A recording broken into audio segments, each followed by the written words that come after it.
The Secrets of Technology is brought to you by the StarQuest Production Network and is made possible by our many generous patrons. If you'd like to support the podcast, please visit sqpn.com/give.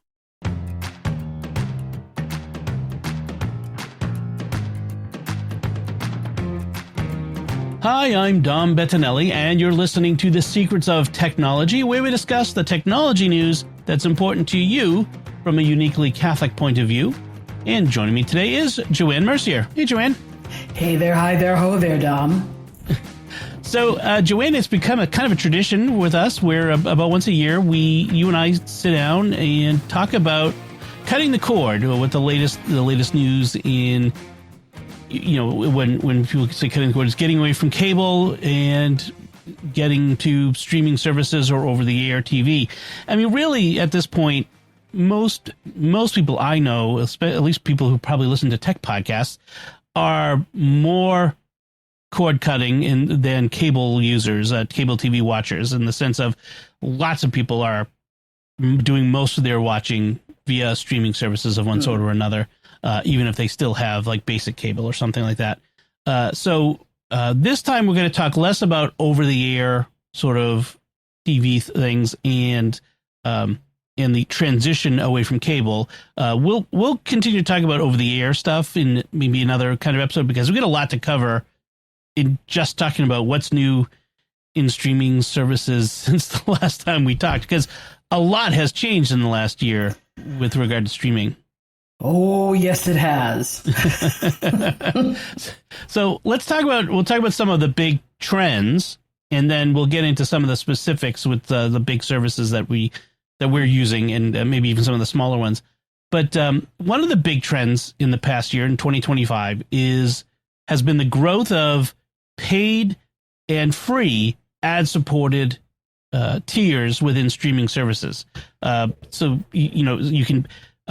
There's always been, and probably still is going to always be, the paid ad-free stuff that we've been used to. You pay your monthly or annual fee, and you get the shows or movies without ads in them, which that's so much better if you can do it. Yes. But as these services are trying to get profitable, they're looking for more revenue, and therefore they're bringing in these ad supported tiers. And some of the services you can pay, you pay less, but you're still paying and you're getting ads.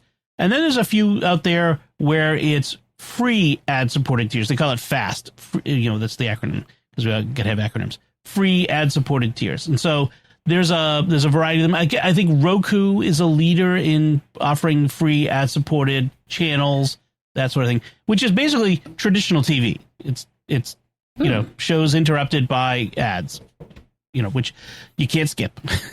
Right. They don't let you skip things, and that's well. But in the early days of television, the ads were at least interesting, and they were live. Yeah. So that, not that I remember all of that, but I do remember somewhere where you'd actually have the live person there in the middle of the show talking about, and it would flow. So right. It was so when you see the old shows now and you see the old commercials, it's a real nostalgic thing.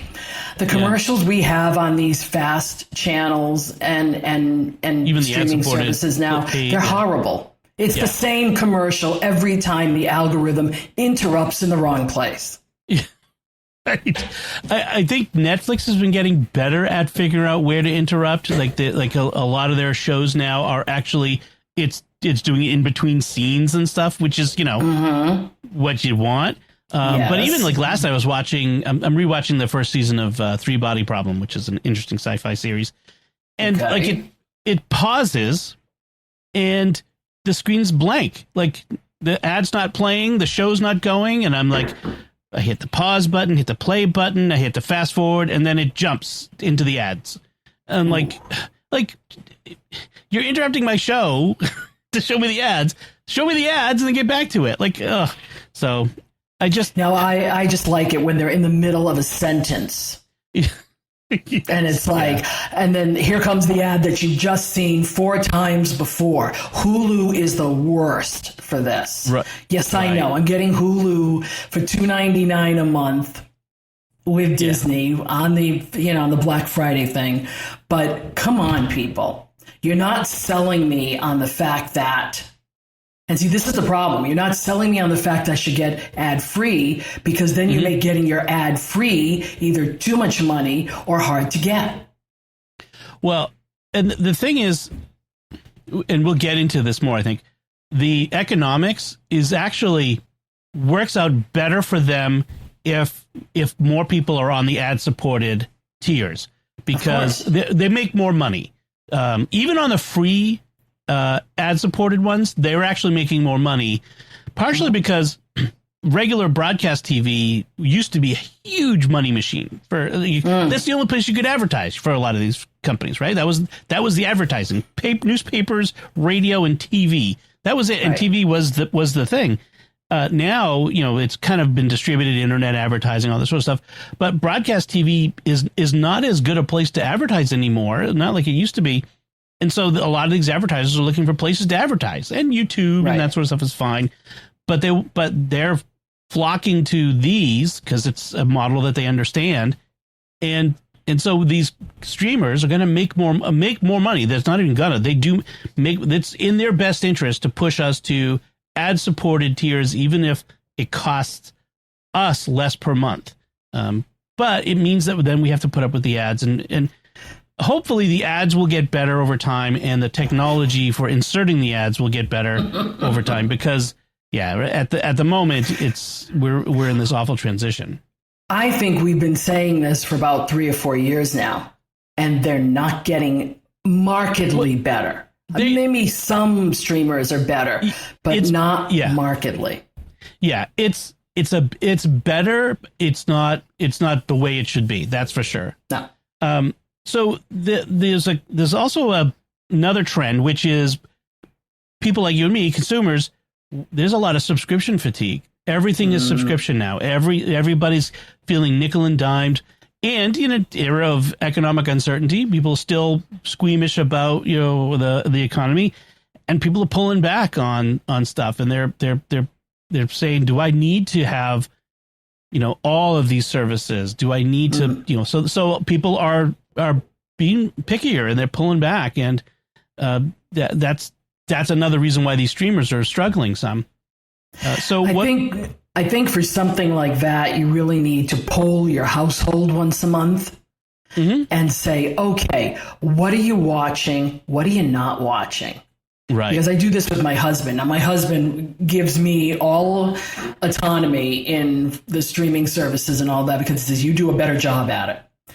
Because I'm constantly checking to see where the prices are, what are they going, what are they doing, and the quality of what I get for what I pay for. But I also, there are some streaming services that you kind of go circular with. With, for example, right now I had Hulu. I got it last year because I knew the Handmaid's Tale was going to finish, and I like Only Murders in the Building. Now, that's not to say they don't have a lot of other quality programming, but right now those are the two that I was interested in. So Hulu, Handmaid's Tale finished, and now we're in the middle of Murders in the Building again. And when it's done, I'm going to take a look at what I've got in my watch list or what's on there. And if it's not, because of the problem I have with it, all the commercials and just, the way it works, I'm going to ditch it. Yeah. And then that's what they don't want you to do. Right. Well, they want you to stay. Right. The churn is a lot of what we're going to be talking about is an attempt to deal with the churn, with people dropping services when they feel like there's nothing that they want to watch at the moment, and then coming back when their favorite shows are back, and that sort of thing. And that so part of bundling and collaboration, all that sort of stuff. We'll get into that. But the thing I was going to say is, I think there were a lot of services I would like to that have shows that I like to watch that I don't watch and I don't subscribe to, because I'm not going to pay $15, $16, $17 a month to watch one show. It's not worth it to me. it's like when I want to watch a movie that's available for streaming. You know, if I go online, I'm like, oh, I want to watch the new Jurassic World. Oh, it's $30 to buy it and $20 to rent it. And I'm like, I'm not like, I didn't pay $20 to go to the theater to watch it. I'm not going to pay $20 to watch it on my tiny TV. You know, let me know when it's down to $10 or less, and then we'll think about it. But you know, this I mean I don't know if I'm an outlier or if I'm more mainstream, but that it just I don't want to spend that much money on one movie or one show on a streamer. I don't think you're an outlier, just first and foremost, because I think most of us are in that, of a certain age, are in that boat. Because let's just state first and foremost, anybody younger than 30 is only watching YouTube. They're watching everything on YouTube. And the habits that the older generations have has been formed by regular television. Because it was easier when everything was broadcast. If you wanted, you would watch one show on NBC, then you'd have maybe 2 shows on ABC, 3 shows on CBS. So you were always bouncing, but you weren't paying for anything. Right. Now that you're paying, people are like, I need to see at least 2 or 3 things before I put my money down because it's not worth it. Or we had cable and we had bundles and we paid for a bundle. And so if we, you know, and even then, I remember like we never had HBO when I was a kid because my parents didn't want to pay for premium channels. And so, you know, everyone else was watching Fraggle Rock and I was, you know, wondering what was so cool about it. You know, I'd go sneak over to my friend's house and watch it. I've always been a first adopter. So we had the antenna, the space antenna on the apartment house so that we could watch HBO. Seriously, when we first got married. So yeah, there you go. So I mentioned so another big trend has been bundling, collaborations, aggregation. So what we're starting to see is not just Disney bundling their own services together like Hulu and ESPN. Now we're seeing across companies. So we'll talk about there's a Disney, Hulu, HBO Max bundle, you know, that sort of thing, which is a interesting collaboration in that. So we're starting to see them trying to work together to hold on to subscribers. So it could signal the end of standalone services, like services starting to aggregate into bigger and bigger things. Like collaboration and plans may end up becoming something a little more concrete in the future. I mean, Hulu was kind of that in the beginning. Hulu was actually a collaboration between Disney, Fox, and NBC. NBC, I think. Yeah, NBC before they went Peacock. Yeah, and then Disney ended up buying out the other two and taking over Hulu, basically. So, you know, it's just so it's kind of funny to see this sort of thing happening again, perhaps. But they've lost their standalone app, right? The Hulu app, yes. Hulu is actually yes, they have. Yeah, Hulu is now part of Disney Plus, the Disney Plus app. So it could, you know, we could be seeing the beginning of the end for standalone services. We could be seeing a return to a cable model where we have bundling of channels. This is, I was going to say, I'm making faces no one can see, but yeah, right. But this is kind of why we went to this. A lot of people cut the cord to get away from the bundling. Save, you know, I'm paying for 200 channels, 190 of which I don't really watch. And why am I paying this big bill every month? And so we said, oh, if I pay, you know, for these 3 streaming services that are out there, that's a lot less, and I'm getting everything I want. You know, I don't care about the other stuff. I'll watch, you know, I'll get basic cable. But now it's this proliferation and this atomization of everything into all these different services. Yeah. Now the bundle, like when you add it all up, you're probably paying as much as you were paying for cable back in the day. For many of us, I mean, there were I know people who paid $200 something a month for cable. Yep. And it's getting there with some of these. That's for sure. When we left cable, we were paying $189 a month. Yeah. I mean, you think back about it, it's crazy we're paying this much for entertainment, And so if whatever we can save is good. Yeah, another trend that has been accelerating is the password sharing crackdown. Like, when one person pays for Netflix and then 10 people are sharing the password.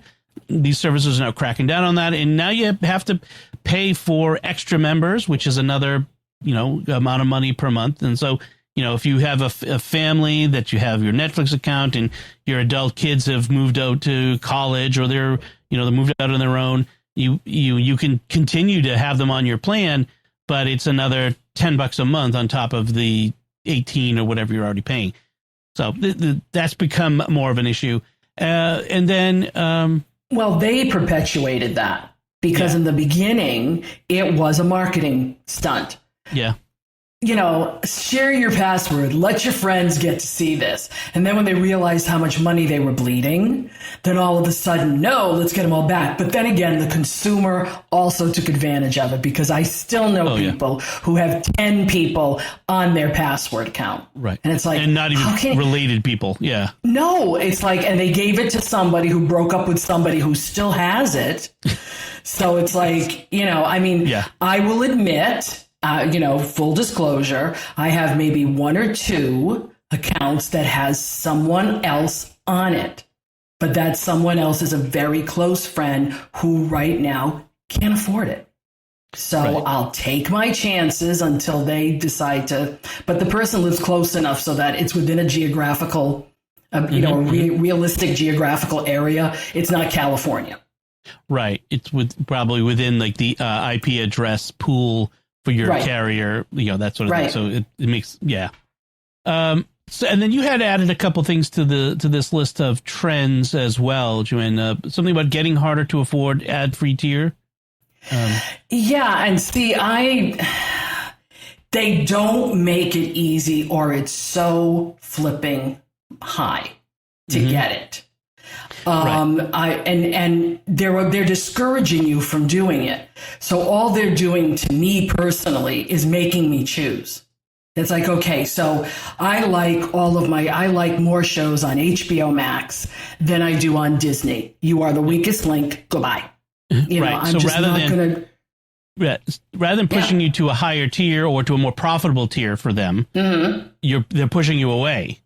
Right, because I want. One of my reasons for doing this was no commercials. Yeah. Okay. Commercials get cumbersome. I think this is part of that consumer pullback and the subscriber fatigue. I think this is figuring into why people like the return of ads. People hate ads. And I know, these companies need to be profitable, but gosh, make it less painful. That's the problem. It's painful. It is painful. And that's the thing. When I watch broadcast television, I expect commercials. Okay. Yeah. So I'm either going to watch the commercials or I'm going to pause the DVR because I will watch what I really want to watch and record it so that I can get rid of commercials. Right. Or do it, the way they've set it up for that. And that's fine. But that's still my prerogative to do. I don't mind the commercials being there. But when you're paying for something, you don't want commercials.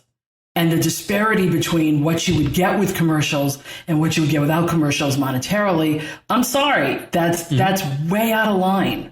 Right. I mean, one of them is what? I think one of them is like 30. Well, let's look at net. Yeah, let's look at the. Let's talk about. Talk about the particular services, and we'll get into some of the differences in the ad supported and the ad free. Let's start with Netflix, the granddaddy of the streaming services, and so this year they had a price increase for their ad supported tier for the first time. It went from $6.99 a month to $7.99 a month. And then they have what they call standard and premium ad-free plans. And the difference mainly is the quality of the stream. So at the premium, you're getting the 4K stream. So the standard plan without ads went from $15.50 to $17.99. And the premium plan went from $22.99 to $24.99. Right. So you're paying $25 a month for Netflix. And I'm sorry, but there's a handful of things I watch on Netflix, but it is no longer the go-to service that it used to be. No. I just don't. I don't watch Netflix. Yeah. That's the one I don't have, and possibly on principle, because they have gone. Well, seriously, it went up so much, and then made it. Well, the only way you're going to get the really good quality and the no ads is if you pay $25 a month, and I say bye. Right. What do I watch on Netflix now? I'm watching Three Body Problem, but that is a show that has. It's a Chinese. It was from a novel by a Chinese author, and it's about aliens are coming to Earth from like in 400 years. They've made contact with certain people on Earth, and so it's how we are dealing with these aliens coming. Some people view them as saviors, and some people view them, etc. So it's a very interesting sci-fi show, but it's 10 episodes every year and a half to 2 years. This is the problem. Geez. Like this is a lot of cable, right? Or I'm sorry, a lot of streaming services. I'm old brain.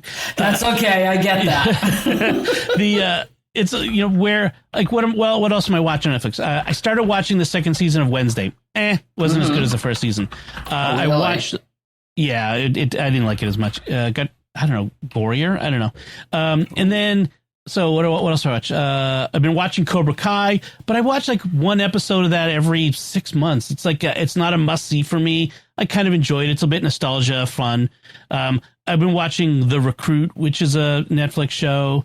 I mean, there's a handful of shows on Netflix that I watch, but it is nowhere near the top of services for me. So I've been a Netflix subscriber since the DVD days. I remember too. back in the day, I got 3 DVD. I was on the 3 DVD plan, and every couple of days I mailed back a DVD and got a new one, because I was going through them constantly. But if I were to cut one today, it might be Netflix, because I just don't feel like it's given me the value for the money. I mean, I'm on the ad supported, so I'm paying now $8 a month. $8 a month is about the most I want to pay for this at this point. Wow. See, this is one of the ones that clearly the phone carriers are always promoting. We'll give you Netflix. We'll give you Netflix. I'm like, you can keep your Netflix, because give me a lower phone bill. And it's all a consumer mentality that I guess maybe could be just older people. The younger ones are still just gravitating to YouTube and saying, I can find anything I want on YouTube. And that's what I'll watch. They still have some hits there. Like this K-pop Demon Hunters anime movie, which we're going to have an episode on sequels of movies and TV shows about. Super huge, super popular, especially among younger audiences.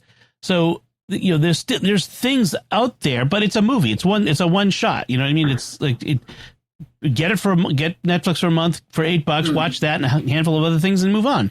That's really I think.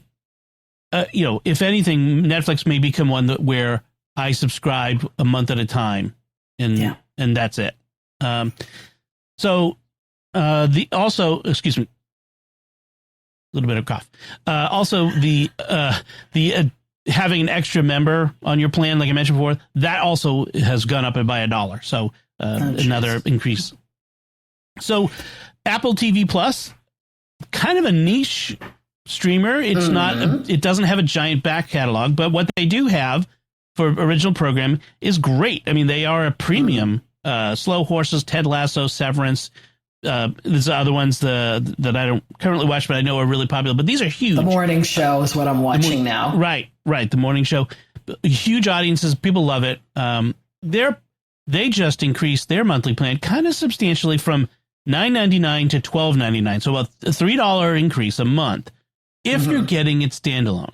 But if you are, like me, an Apple One subscriber, so the Apple One plan, which gives me a bunch of Apple services, music, fitness, arcade, all that stuff together, that didn't go up, nor did the annual plan go up. So that's an interesting, I think it's less about just increasing raw profit and more about trying to get to reduce the churn. Right. If you're on a monthly plan, you can drop it 1 month, come back another month. But if you're on an annual plan, they've got you for the whole year, and you might as well be on there. Invasion is another one I'm watching there. That's been pretty good. And if you buy an Apple product, they give you 6 months. Right, exactly. They are still doing that, which is what I'm on right now, which I'm happy because of the morning show, but I'm still waiting for the next season of For All Mankind. That's a problem. That's a problem with some of these services is they go 1 and 2 years before the next season. And by then you have to rewatch at least the last episode of the last season to figure out where you are. That's what I'm going to have to do with For All Mankind at this point. Yeah, I'm rewatching the first season of Three Body Problem. This is my second run through because the new season's about to come soon. So I'm like, what was the first season of what happened? That's fine. But Apple TV Plus is sort of like that one for me is an easy keep for me personally. For other people, especially if you're an Android Windows user, it may be harder. But for me, Apple TV Plus, I just wish they had more consistent content on a regular basis for stuff to watch. Like, there's just a lot of stuff there I'm not interested in. I mean, it's probably good. I just, I started watching Shrinking. That's kind of interesting to me, but I don't know. I started watching The Studio. But I found it a little too acerbic. Yeah. So I was like, let me put that away for a little bit. But the one thing about Apple TV Plus is that there are no commercials. There is no tier thing. You pay $12.99 a month, no commercials. Right. Good deal. Yeah, it is a good deal. But if you want a prestige, service that has really high quality stuff, it's not a bad one. Yeah. But for a lot of people, it's the easy cut. Because there's not enough there. All right, so then let's talk about Disney Plus and Hulu. As we mentioned, Hulu has become under the umbrella of Disney Plus. It's now in the Disney Plus app. So Disney Plus with ads has gone from, they just recently announced increases, $9.99 to $11.99. These aren't in place yet. This will be in October. This is going up. So that's the with ads is to $12. Without ads is going from $16 to $19 a month.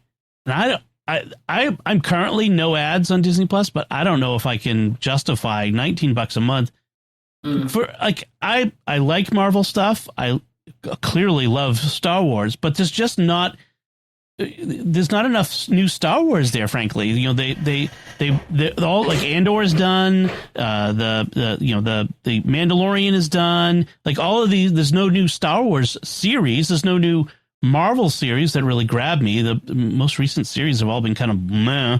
So it's like, I'm not going to keep the service just so I can watch the movies every 6 months and sometimes, not even care how good those are. I think I'm going to go to the ad-supported tier on that one and save some money on that one. This is and I'm going to be real blunt. This is the fleecing of the young American families. Yeah. Because they know that if they have kids, they can put any of those movies on rewind 70 times a month for the child to watch. There's a ton of kid programming on there. Exactly. This is not for those of us, at least Disney Plus is not.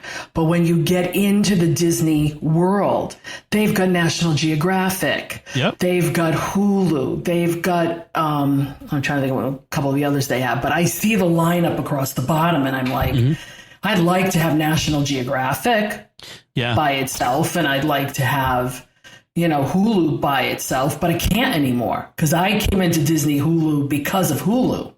Right. That was the reason I came in.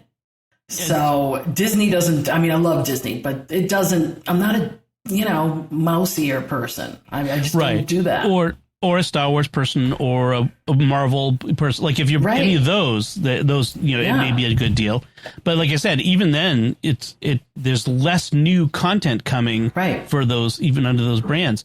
So I mentioned that they had a bundle with collaboration with HBO Max. And so the bundle, Disney Plus, Hulu, HBO Max. By the way, when I mentioned Disney Plus with ads and without ads, that doesn't include Hulu. There's another, I didn't actually record that, but there is a Disney Plus Hulu bundle. I think it's another extra $3 a month to add Hulu on to Disney Plus. Yes, there is. So, all right. So then there's a Disney Plus Hulu HBO Max bundle with ads. It went from $17 a month to $20 a month. So that's an interesting number, because then you're for an extra. So you went from 12. It's an extra $8. You're getting Hulu and HBO Max. That's kind of interesting. With no ads, it goes from $30 to $33. So for an extra $13, you're getting Disney Plus, Hulu, and you're adding HBO Max and Hulu for $13 a month. If those are the three services that have the shows that you want, that might be a good deal for you. But for a lot of us, that's like, again, like I said, HBO Max, there's some stuff there that I find interesting. They have like all of the old Discovery Channel stuff in addition to the HBO stuff. And there's some interesting stuff there, but I don't know if that's, the History Channel stuff is there, and they have like other things like that. I don't know, but I don't know if I can justify going from what will now be $12 up to $20 a month for that. Yeah. So, and they're no longer bundling ESPN, which used to be part of their bundle. Right. That's now a whole separate, service. So because I think it was jacking things up too much. Right. It's $30 a month to get the unlimited ESPN. Right. There are sports nuts who will pay it. Yeah. Yeah, and that's what's jacking up a lot of these other services like Sling or Philo or Fubo. It's the live sports. It's the sports. Yeah. It's the sports. And as somebody who has MLB with her T-Mobile, and she enjoys that, except during playoff season. Well, they do, and it's so interesting. But I'm not into all the sports. My husband watches one thing, and it's golf, and he can't stand it anymore because there's too many commercials in golf now. Yep.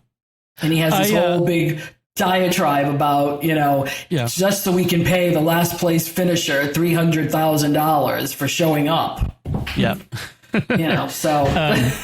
We haven't talked about Paramount Plus yet, but that's actually one of the benefits to me of Paramount Plus is, as a Patriots fan, I can watch Patriots, CBS games live on that. So that's actually a benefit to me of that one. As long as we keep losing. Right. Once after that, if we get in prime time, and then we don't get to watch them there anymore.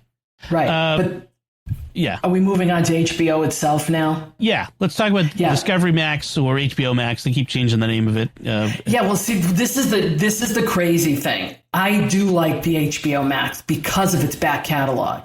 There's its a lot back catalog of stuff. Is fantastic. Documentaries and shows you haven't, movies you haven't seen in like a long time. They've actually cleaned them up, so the quality is good. I don't mind spending what they have as $21 a month, ad free with 4K. Right. I don't mind that. But they keep wanting to move me to the lovely Disney Hulu bundle. And I'm like, no, because you don't have what I'm looking for. Right. This is what I mean by you can get basic with ads on HBO Max for $10 a month. You can get the standard resolution, for $17 a month. But then if you want the no ads premium with the whole thing, and their ads are limited. And I tried it with the ads, and I went, this isn't bad, but I still want to go ad free. They just have a better quality of selection. The only thing that they did, however, was they used to show all the Discovery Plus shows on there, and with most of the seasons, they took all of the seasons out, except maybe like the last two of like Food Network stuff, HGTV stuff. So now they want you to go back to Discovery Plus. Okay. And I'm like, so they're splitting them again. Yeah. They're splitting them again. It's like, could you just put them back? I'll even pay you a little more if you put them back. Because I'd rather have them with no commercials. Right. You also mentioned the increased quality. They have decreased their quality a little bit. People have noticed their standard HD streams, not the 4K premium streams, but the standard HD streams now average 5 to 8 megabits per second compared to the previous 8 to 12. Some people may not notice, especially depending on your TV and your internet connection quality, but some people are noticing, particularly in this, and HBO was notorious for this, Game of Thrones, the dark scenes where you can't see anything. That was one of the final episodes of Game of Thrones, was the huge complaints from everyone about how there's this big outdoor nighttime battle scene and no one could see anything, what was going on. So what was the point? And then also, go ahead. And the standard and premium give you some live sports. They'll give you a little hockey, a little baseball, usually through TBS. And the premium itself has Dolby Atmos. But not necessarily your local sports team. It's just the national sports teams. Yeah. No. And something new now, they're limiting the amount of downloads that you can do. So I'm looking at the HBO one right now. The standard plan has 30 downloads to watch. The premium has 100 downloads. When you say downloads, you could download it to and watch it without an internet to your connection. iPad. Correct. Got you. iPads, phones, whatever. I'm not big into that, but I think some parents are. Well, especially if you travel as well. If you travel a lot, you want to download stuff to watch on the plane or in the hotel room, that sort of thing. Yeah. And also they're taking CNN Live out of HBO Max this month. They are. For 2 years, they've had the live feed of CNN. Not all of it, but some of it that they've been kind of interspersing. I think it was an experiment. Either that or they were placeholding until CNN could get another app up again. And now CNN is going to go back to, okay, let's try our own app by itself again and see if we can do that. But I never watched it because I have CNN on Sling. Right. So why would I watch it on HBO Max and only get certain things? Right. By the way, just as a sort of non sequitur, you kind of jarred my memory on something. Oh. There is a case for keeping your basic cable, which is if you have basic cable with the regular broadcast, NBC, CBS, ABC, and Fox, you can get access to their streams online using your login for, your provider. Like if your cable provider is Verizon, then you can put in your information and you can stream without having to use the cable box. Okay, you can stream it to your TV or to your your streaming box or your iPad or your computer, that sort of thing. So there is a case for that. In fact, that's why I do still have basic cable. I don't know how much longer I will, because I just find myself not using it. I mean, to me, cable is just the internet access. I don't know why I'm paying for all the other stuff. Even basic cable. Because I just don't use it. In the past, I've kept it because I like, what if I want to watch local news or, that sort of stuff. But even then I can get access to a lot of that on their websites, the local news websites and that sort of stuff. But if you're also subscribing to Paramount Plus or Peacock, you can get on certain plans your local broadcast NBC or station. CBS station. Yeah, that's true. That's true. So it's even less cable. reason. People still need to realize when they're getting these streaming services, what are they paying for the internet? Yeah. That focuses in on your price. Right. You need to include you're spending overall. The cost of your internet access. That's true. So you mentioned Sling. There's there are these services as sort of the big bundle services that are like the old cable services. YouTube TV is a case study in how much can we suck out of our customers, because in 2000, as we've discussed before, in 2017, the YouTube TV showed up and like $35 a month. That's nothing. Wow. Look at all that you get. Last year, it was $73 a month for YouTube TV. So more than twice as much in just, 7 years. This year, it went up another $10. It's $83 a month for YouTube TV. You're getting less, actually, than you were in 2017. And then things like NFL Sunday Ticket and 4K streaming and like certain channels and stuff, those are all extra. You got to add on top of it. So I don't know. YouTube TV is maybe a convenience for some people. I don't know. I think it is. Thank you, Alphabet Company, for, sucking us in and then bleeding us dry. I jumped out before the 73 and ended up getting into Sling. Mm-hmm.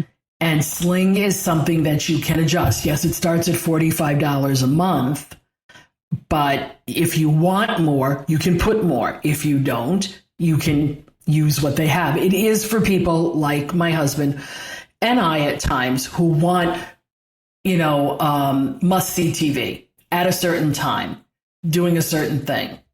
Right. It's the scheduled programming. Mm-hmm. It's scheduled programming. Not on demand. Yeah. Right. There's still a lot of us that like that. I mean, I came home last night from work. Good thing I was recording it. I had to watch my Dancing with the Stars. Yep. Because there is still programming out there that requires the next morning, if there's a result, it's all over Facebook. Right. Like sports. And sports is the same way. Right. Yeah. So it's almost like a sporting thing. Yep. But there are still people who like that scheduled programming. So YouTube TV thinks they have it over everybody. It's like, no, go to Sling, go to Philo, which is even cheaper. And the only difference Fubo's between another one. Yeah. Fubo is sports, very sports heavy. Okay. Whereas Philo has no sports or news. So they're the cheapest one. That's what makes it cheaper. Yeah. Right. They're going up to $33 a month. And believe it or not, they have the Hallmark channels, ladies. Huh. So, if you want some kind of streaming with the Hallmark channels included, Philo will do it for you. Their interface is not great, but they're $33 a month. We have Sling, and we just play back and forth with the different add-on packages. And that's the one thing. You can add on a lot of things to this or Amazon or something like that, but you got to be careful there. How much are you paying for an add-on to already one of these streaming services versus having it separate? Just having it. Yeah, exactly. You got to pay attention to the pricing.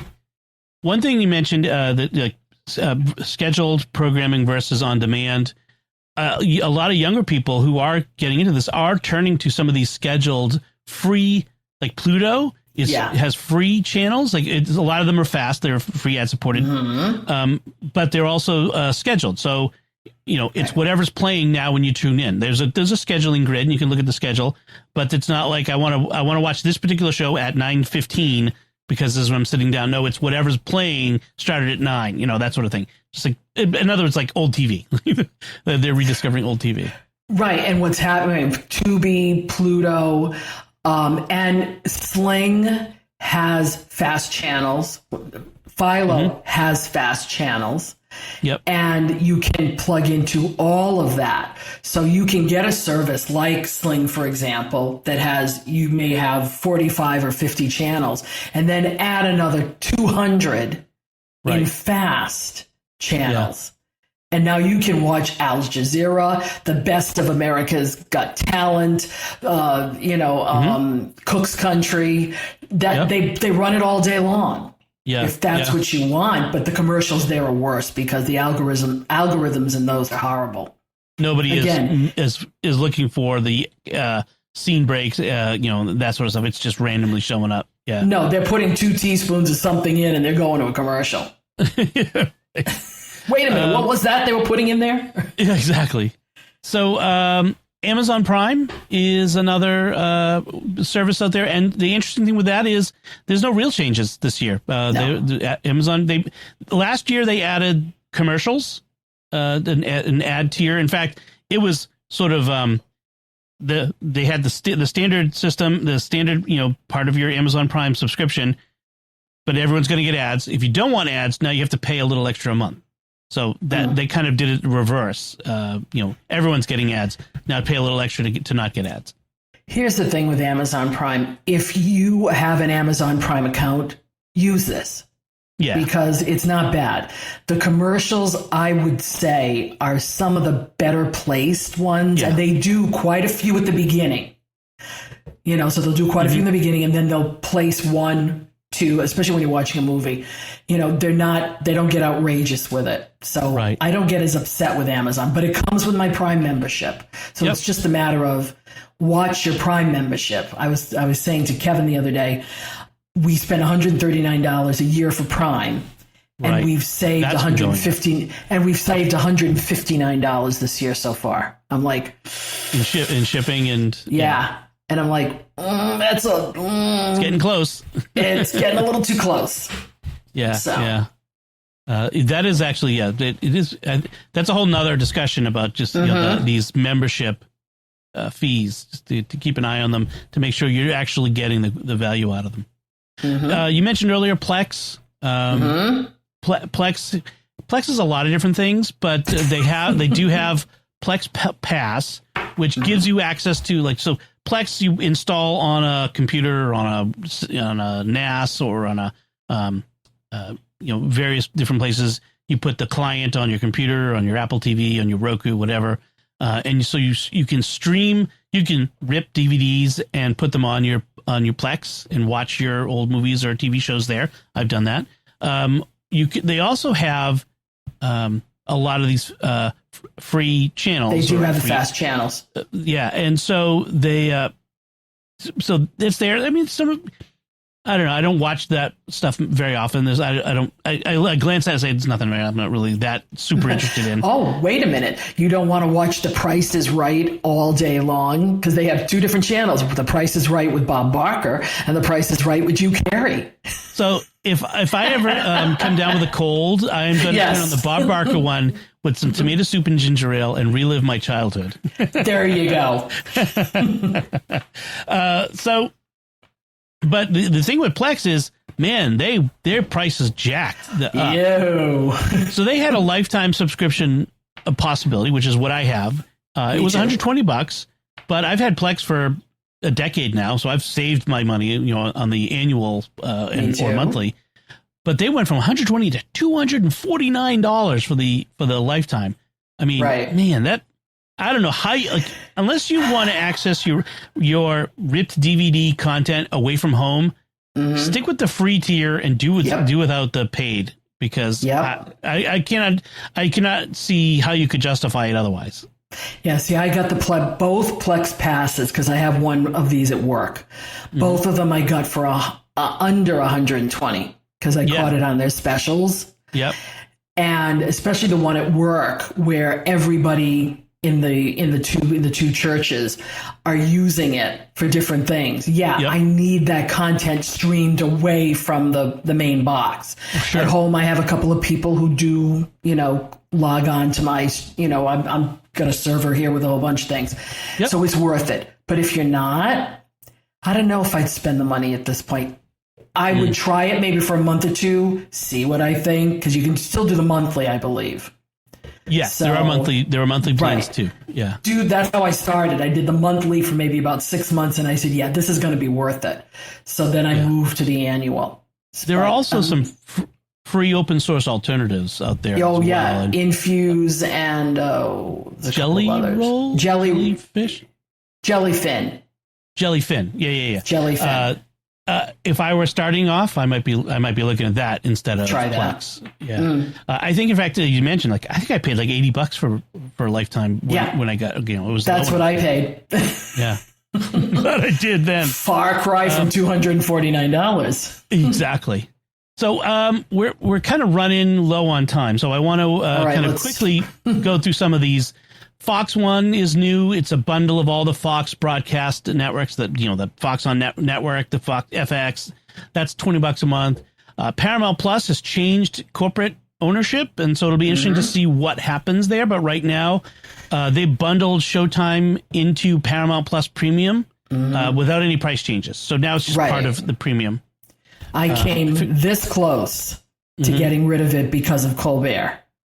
But yeah, I'm sorry. I still want to watch a few things on there. It's my go-to, and the thing with it is it's your basic CBS catalog, and there's a lot of good shows there. Yeah, and if you're going to be looking for Black Friday on it, it just passed. because they did it half price, full, no ads for $60 for the year. Right. It just went in September. I grabbed it even though I had 2 months left. Gee, how did I do that? 2 different email addresses. Okay. Interesting. And there's a lot at the end of the one, you log out and log into the other. Yeah. You got it. So. Yeah. For me, Paramount Plus is a must because it's Star Trek. That's what's really well. There you go. Yeah. I have a podcast for Star Trek, so I need to have Star Trek. And then there's a lot of the niche streaming services. BritBox. I have BritBox. I love a lot of the British content, but once Secrets of Doctor Who is done, which is coming up in a few months, actually, we're getting very close to being done. Once that's done, I'm probably going to get rid of it. Just as I don't feel like I need to keep it. That's like $7 a month, although I think that's increasing as well. There's Broadway Channel, Broadway shows. Yeah, Broadway Channel is just Broadway shows, not old, some new, but fairly high quality. They've done a lot of work with it. I go in and out of it because I'm a Broadway baby, so I'm gonna jump in and out of it. That's one you can do that with. I don't think I'd keep it for a whole year. It's not the sort of thing you need to have month after month after month. Yeah. No. Criterion Channel, that's movies. That's classic movies. The good, the good stuff. So if you're a classic movie buff, you probably have Criterion Channel, and that's what $11 a month or $100 a year. Yeah, and it's on par with Turner Classic Movies because Turner Classic Movies still doesn't have its own service. You can't get it unless it's attached to cable or one of the tiers of Sling or something like. You can't get it that. So. Amazon Prime, I think you can also get it as well. Oh, you can now? Okay. You can add it on as an add-on channel. Add-on. All right. Yeah. Curiosity Stream. It's like Discovery Channel. Yeah. And with a lot of the higher quality YouTubers have gone there. They haven't left YouTube, but they create content there. Additional content. So for educational programming, $5 a month, $40 a year for the basic, which is not bad for that sort of programming. It's the sort of thing you can sit your kids down in front of and not feel bad them watching a lot of it. So that would be good. They do have a 4K level, which is $10 a month or $70 a year. PBS has a streaming service, including PBS Kids, I think, which is a separate streaming service, I think. Yeah, and it's $5 a month. Yeah. In all seriousness, if you want to open up all of their what's called their passport, it's $5 a month. You have to contribute to your local station. But I will tell you this: if you want to change your local station, is the hardest thing to do. Oh, interesting. Because you actually have to write the station and ask it seriously. Because we went under Connecticut Public because we liked some of that programming, and now we want to go to Boston, and it is the hardest thing for me to get to move. Please figure out how to do that easier. That's bureaucracy. Shudder is a horror channel, horror streaming service, all horror movies. Friendly, I've never heard of. What's that one? Friendly is like one of those, like a Sling, like a YouTube TV. It is one of the cheapest ones out there. Yes, it's got all those, cable-ish type of things, but it's $7 a month with ads. It's got about 50 channels. It's also, I'm doing it right now, I think, for $10 a month without ads. But the thing about it, it's one of the few places for Apple people to get the Weather Channel. Oh, interesting. Because we cannot, they will not make an Apple TV app for the Weather Channel. Right. Because of privacy. Yeah. So you can get their channel everywhere else. It looks great. I've seen it on Roku. It's a wonderful thing for weather people, but you can't get it anywhere else except cable. But Friendly has it. Interesting. So it's, and if you're into the Me TVs, it has A&E, it has history. It has all the ions, the 3 different ions. That might make it worthwhile for me. It's a decent, and I think it has the hallmarks. or one, or at least, or you might, yes, it has the hallmarks. I'll look at it because So- weather and history are the Weather Channel and the History Channel are two big ones for me. If I could find a couple others, that might make it worthwhile for me, and then I'll drop other things to get it in the budget. Yeah, it's pretty good. I mean, it's not that it's ad free, but it's different. There's also a DVR that you can, it'll let you DVR stuff. 72-hour look back. So if you miss something, it'll hold it for, if you start it, it'll hold it for 72 hours. Oh, nice. You can do multiple screens. So it's like the best kept secret. If you're into that type of stuff. Friendly is just think of the word friendly without any vowels. Well, except the Y. Sometimes Y. Sometimes Y, yes. All right, let's talk about the bottom line here, just as we close out.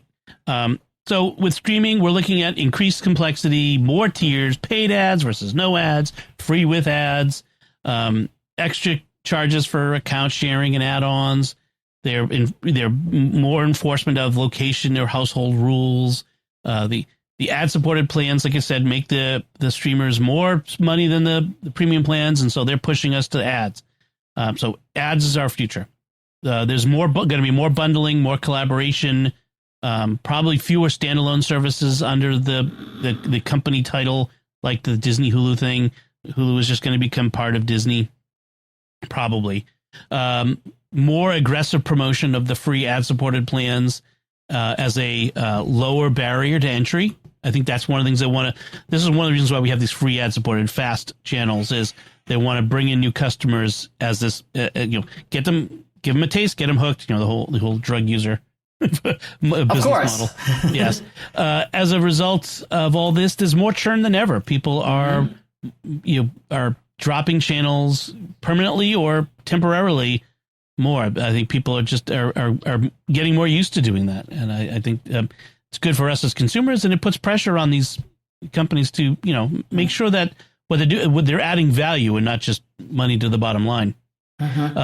Look for big bundling deals and annual deals around Black Friday. That's the big. Yes. That's the big bottom line. Is sometimes they'll have deals at other times, like you mentioned, the Paramount Plus one just passed. They might have another one around Black Friday, so keep an eye out. Keep an eye out, like whatever services you're interested in or you have now, keep an eye out. In fact, maybe even cancel at the end of October in anticipation of being a returnee later on in November. But be careful if you do that, because when you go to cancel, some of them will automatically offer you a deal. Others will say, bye-bye.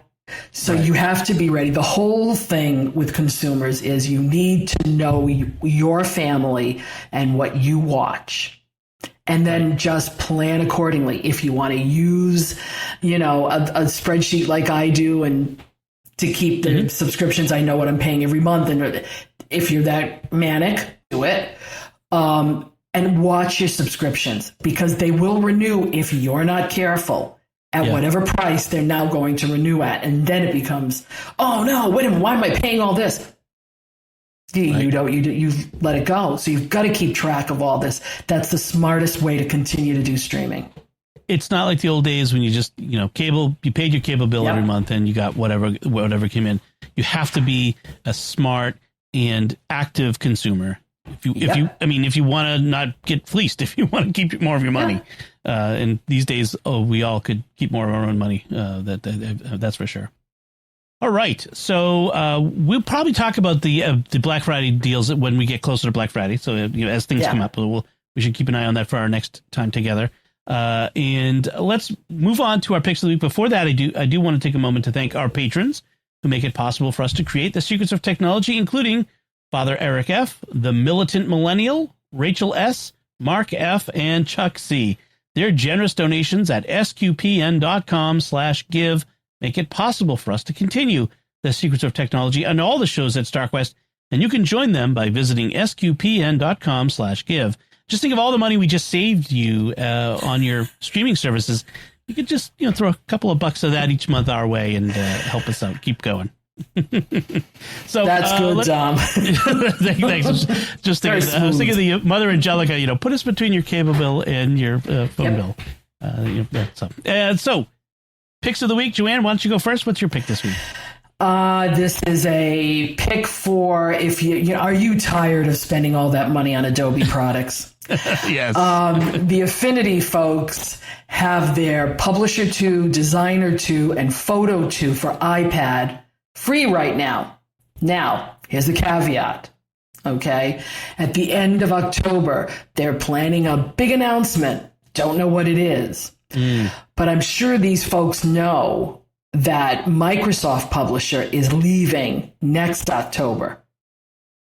So already, those of us in church work who do bulletins are looking for a new publishing platform to use.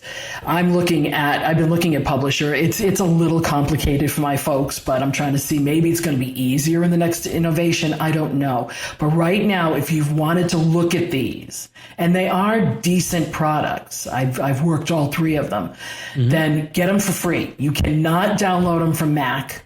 Mac doesn't, the Mac App Store does not have it, so you're not going to get it on the computer. But if you want to play with it on the iPad for free, go do it. Go through the motions. You have to, hit, I want to buy this. It'll come up 0. Then it'll say you want to register it. Yes.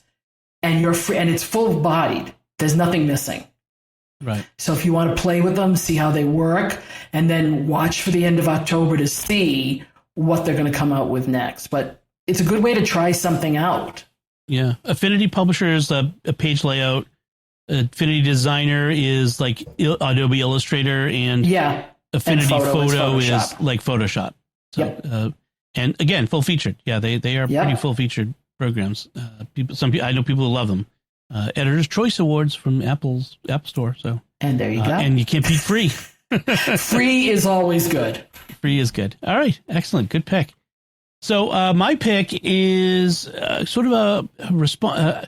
One of my previous picks of the week was an app called Bartender. It was for the Mac, and what it did was it cleaned up your menu bar. A lot of apps put little icons up in the menu bar at the top of your screen, and especially if you're on a laptop, you run out of space pretty quickly there, and you don't get to see things. And what menu bar did was it kind of hid them until you needed them, and so it would drop down a little menu, thing under the menu bar, or just span them out across, and it lets you manage your menu bar, which was great. It got bought a couple years ago by another company, and the way that they handled the changeover and ownership rubbed some people the wrong way, made people worry about privacy and that sort of stuff. But the big thing that happened for me was when Tahoe came out, I started having major bugs with Bartender, major problems with things not showing up, or it's just not working. It wasn't working. And then I heard about there was actually an alternative, a third-party free alternative called Ice Menu Bar Manager. It looks and works very much like Bartender. It's functionally seamless. It has a few different features available to it, which is nice. But if you just want to use it just like you used Bartender, it works, and it's free. It doesn't cost you anything. They do ask for donation if you want to donate to support development, which I have done. I threw him $10 because I felt like it's certainly been worth $10 for me to do it. That's the long and short of it. It works. It works under Tahoe. Doesn't have the same errors, and it doesn't have the and it's I don't think it's open source per se, but it is open development, I think is probably a better way to put it. Individual developer Jordan Baird is the developer, and that's my pick. So, and that's our show. That's it from us. What did you think of our discussion?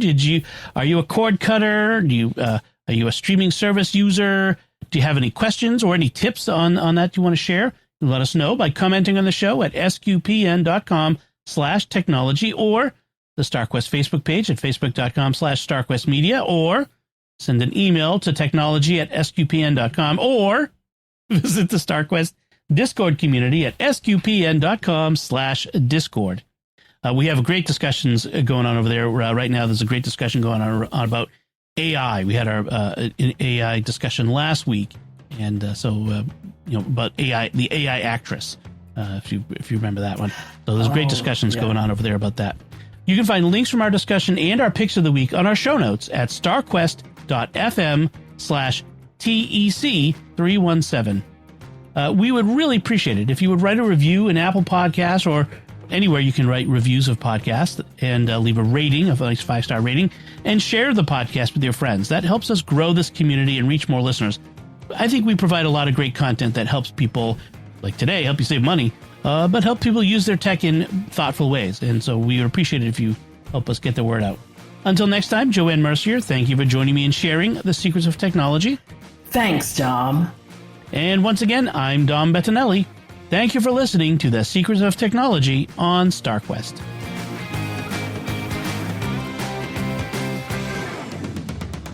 Here's another show on the StarQuest network you're sure to enjoy. Vatican II in a Year. Find it wherever fine podcasts are found or at sqpn.com/Vatican.